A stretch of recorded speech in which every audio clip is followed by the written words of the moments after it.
On the morning of September 11, 2001, 19 men armed with box cutters directed by a man on dialysis in a cave fortress halfway around the world using a satellite phone and a laptop directed the most sophisticated penetration of the most heavily defended airspace in the world, overpowering the passengers and the military combat trained pilots on 4 commercial aircraft before flying those planes wildly off course for over an hour without being molested by a single fighter interceptor. These 19 hijackers, devout religious fundamentalists who like to drink alcohol, snort cocaine, and live with pink-haired strippers, managed to knock down 3 buildings with 2 planes in New York, while in Washington, a pilot who couldn't handle a single-engine Cessna was able to fly a 757 in an 8,000-foot descending 270-degree corkscrew turn to come exactly level with the ground, hitting the Pentagon in the budget analyst office where DoD staffers were working on the mystery of the $2.3 trillion that Defense Secretary Donald Rumsfeld had announced missing from the Pentagon's coffers in a press conference the day before, on September 10th, 2001.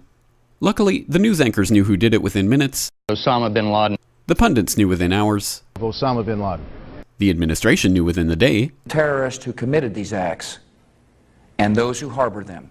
And the evidence literally fell into the FBI's lap. That a hijacker's passport was found blocks from the World Trade Center crash site, if you can believe that. But for some reason, a bunch of crazy conspiracy theorists demanded an investigation into the greatest attack on American soil in history.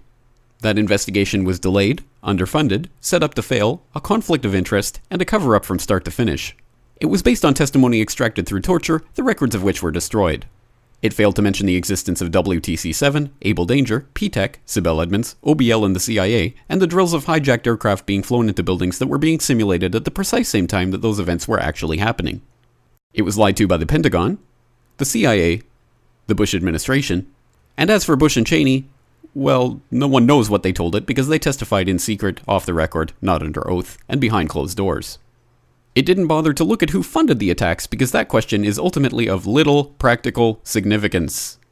Still, the 9/11 Commission did brilliantly answering all of the questions the public had, except most of the victims' family members' questions, and pinned blame on all the people responsible, although no one so much as lost their job, determining the attacks were failure of imagination. Because Nobody in our government, at least, and I don't think the prior government that could envision flying airplanes into buildings. Except the Pentagon, FEMA, NORAD, and the NRO. The DIA destroyed 2.5 terabytes of data on Able Danger, but that's okay because it probably wasn't important.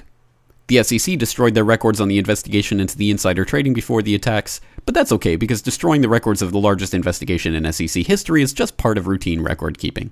NIST has classified the data that they used for their model of WTC-7's collapse, but that's okay because knowing how they made their model of the collapse would jeopardize public safety. The FBI has argued that all material related to their investigation of 9/11 should be kept secret from the public, but that's okay because the FBI probably has nothing to hide. This man never existed, nor is anything he had to say worthy of your attention, and if you say otherwise, you are a paranoid conspiracy theorist and deserve to be shunned by all of humanity.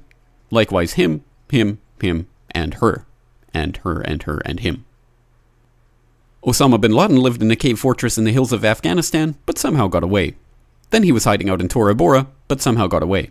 Then he lived in Abbottabad for years, taunting the most comprehensive intelligence dragnet employing the most sophisticated technology in the history of the world for a decade, releasing video after video with complete impunity and getting younger and younger as he did so, before finally being found in a daring SEAL team raid which wasn't recorded on video, in which he didn't resist or use his wife as a human shield, and in which these crack special forces operatives panicked and killed this unarmed man, supposedly the best source of intelligence about those dastardly terrorists on the entire planet.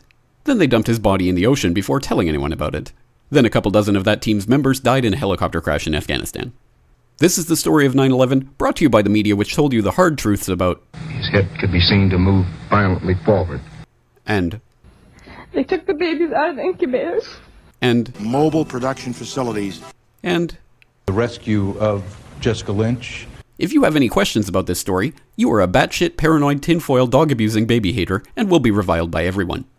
If you love your country and or freedom, happiness, rainbows, rock and roll, puppy dogs, apple pie, and your grandma, you will never ever express doubts about any part of this story to anyone.